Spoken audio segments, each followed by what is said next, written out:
Merci beaucoup, Monsieur le Président, pour cette opportunité. Je voudrais tout d'abord féliciter et remercier la délégation guinéenne, la délégation sierra-léonaise pour la qualité de leur présentation. Mais je voudrais, ici dans cette salle, exprimer ma désapprobation par rapport aux accusations et aux allégations portées contre la République de Guinée par rapport à la localité de Yenga. Je suis contente que mes frères et sœurs de la Sierra Leone rappellent le rôle de premier plan que la République de Guinée a joué dans le cadre de la résolution de la guerre civile qui a touché la Sierra Leone. La Guinée d'ailleurs a payé les prix, un prix fort par rapport à ce soutien, parce que nous avons été victimes d'incursions rebelles, au niveau notamment de la préfecture de Guékédou, qui continue à subir les séquelles. L'objectif de cette incursion, c'était de punir la Guinée pour son soutien au gouvernement sierra-léonais, au peuple frère de la Sierra Leone. Donc je suis écœuré dans cette salle d'entendre mes frères et sœurs de la Sierra Leone accuser la Guinée d'agression grave de violation des droits de l'homme. Je ne peux pas comprendre qu'un pays qui vous a apporté un soutien, que vous l'accusez d'agression, de violation grave des droits de l'homme.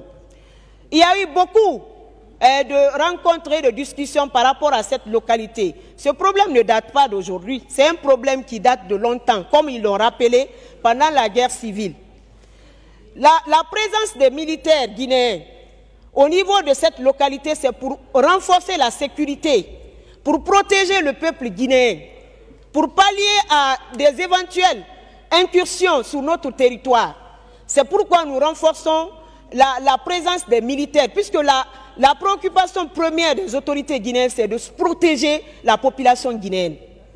Il y a eu des médiations qui n'ont pas apporté. Donc je ne suis pas d'accord avec les accusations portées par mes frères et sœurs de la Sierra Leone contre la Guinée. Je suis d'accord avec les propositions qui ont été formulées. L'implication de la CEDEAO, en désignant par exemple un médiateur ou en mettant en place un cadre de dialogue bilatéral entre les deux États pour trouver une solution diplomatique.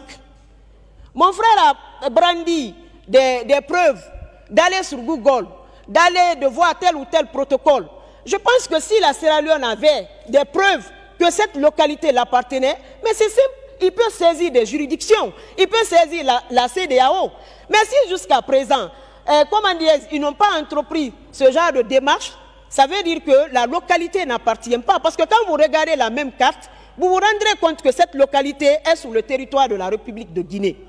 Donc je voudrais que, parce que quand on regarde le rapport présenté par la Sierra Leone, on a l'impression que tous les problèmes qui se trouvent, que ce soit sur le plan sécuritaire ou que ce soit sur le plan des droits de l'homme, que c'est la République de Guinée qui est responsable. Parce qu'on a tellement parlé de la République de Guinée. Donc je voudrais appeler les frères et sœurs de la Sierra Leone à privilégier le dialogue et à éviter de tenir certains propos qui peuvent nuire à l'intégration et à la coopération qui existe entre la Sierra Leone et la République de Guinée. Ils l'ont rappelé, il y a beaucoup de Sierra Leonais aujourd'hui qui sont en Guinée, vice-versa. Il y a tellement, je me rappelle, il y a l'assistante de l'honorable Véronica, sa maman est Soussou comme moi, on est de la même ethnie. Et c'est la même chose dans les deux côtés. Donc il faudrait que quand on prend la parole pour décrire des situations, qu'on privilégie le dialogue, qu'on arrête d'accuser, qu'on s'inscrive dans le cadre de la diplomatie pour qu'on puisse trouver ensemble des solutions. Mais si on prend plus de temps à accuser, moi je pense que ça ne va pas nous permettre d'avancer. Et ceux qui s'offusquent de ma prise de... Parce que je vois certains qui réagissent, quand on accusait la Guinée, vous étiez là, vous n'avez pas réagi.